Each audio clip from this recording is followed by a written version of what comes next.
Howdy, gang. Happy Easter, everybody. I wanted to read for you guys part of a short story by this guy, Frederick Speakman, called What Pilate Said to Gaius One Night.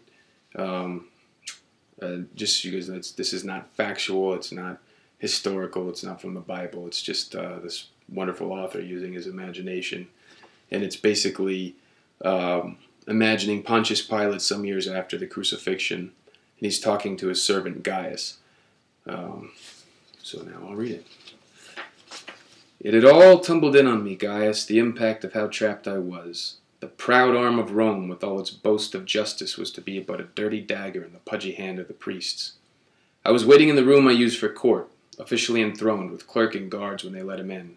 And well, Gaius, don't smile at this as you value your jaw, but I've had no peace since he walked into my judgment hall that dawn. It's been years, man, but these scenes I'll read from the back of my eyelids every night. You remember Caesar, don't you, when he was young, inspecting the legions? His arrogant manner was childlike compared to the manner of the Nazarene. He didn't have to strut, you see. He walked towards my throne, arms bound, with a strident mastery and control that by its very audacity silenced the room for an instant and left me trembling with the insane desire to stand and salute. The clerk began reading the absurd list of charges, the priestly delegation punctuating these with the palm rubbings and the beard strokings and the eye rollings and the pious gutturals I learned to ignore. But I felt it more than heard it. I questioned him mechanically. He answered very little.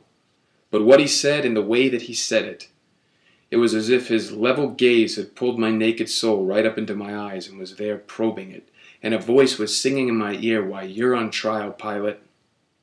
And the man wasn't listening to his charges. You'd have sworn he had just come in out of friendly interest to see what was going to happen to me.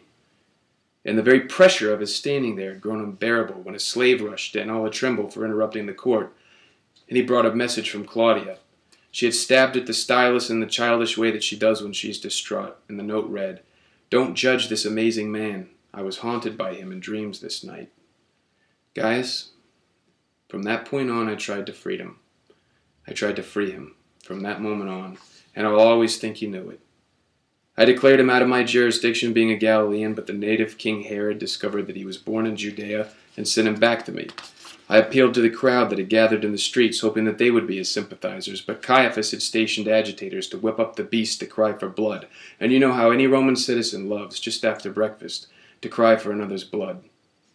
I had him beaten. A thorough barracks room beating, Gaius, and I'm not sure why. To appease the crowd, I guess. But do we Romans really need a reason for beatings? Isn't that the code for anything that we don't understand? Well, it didn't work. The crowd roared like some slathering beast when I brought him back. And if only you could have watched him. They had thrown some rags of mock purple over his pulped and bleeding shoulders. They had jammed a chaplet of thorns on his forehead, and it fitted, Gaius. It all fitted. He stood there watching them from my balcony, swaying from weakness by now, but royal, I tell you. In the teeth of that mob, not just pain, but pity shining from his eyes and streaming from his face, and I kept thinking, somehow this is monstrous. Somehow it's upside down. They've got it backwards. That purple is real. That crown is real. Somehow the animal noises that the crowd is shrieking should be shouts of praise, and then Caiaphas played his masterstroke on me. He announced there in public that this Jesus had claimed a crown, and that was treason to Caesar. And the guards began to glance at one another. And that mob of spineless filth began to shout, "Hail Caesar! Hail Caesar!" And I knew that I was beaten. And I gave the order.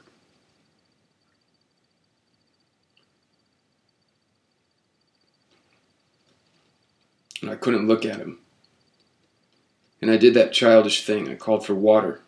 And there on the balcony I washed my hands of the whole affair. But as they led him away, I did look up. And he turned and he looked at me. And there was no smile. There was no pity.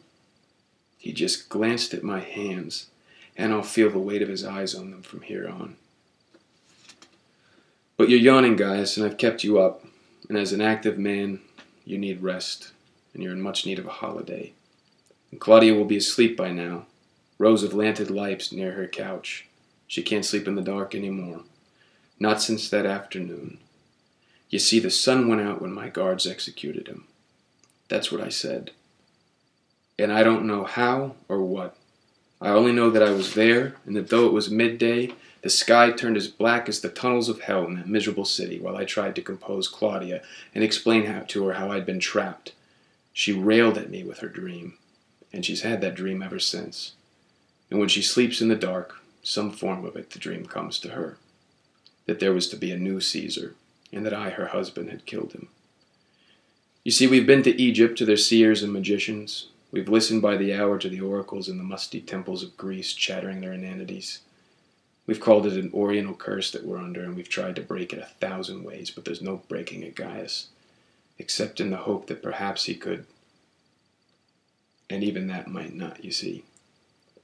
But do you know why I've kept going, Gaius? Deeper than the curse is that haunting, driving certainty that he's still somewhere near, that I've some unfinished business with him, that now and then as I walk by the lake he's following me, and as much as that strikes terror in me, I wonder if it isn't the only hope. You see, if I could walk up to him, and this time salute, and tell him that I know now, whoever else he was the only man worth his name in all of Judea that day. Tell him that I know I wasn't trapped, that I had trapped myself, and tell him that here's one Roman who wished that he were Caesar. I believe that would do it. I believe he'd listen, and know that I meant it, and then at last I'd see him smile. Yes, it's quiet tonight, isn't it, Gaius? There's not a breeze stirring down by the lake. Yes, good night. You'd better run along. No.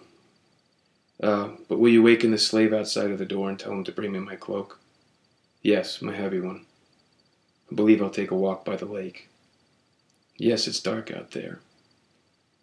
But I won't be alone. I guess since that day, I never really have been alone. Yes, Gaius. And good night. Thanks, gang.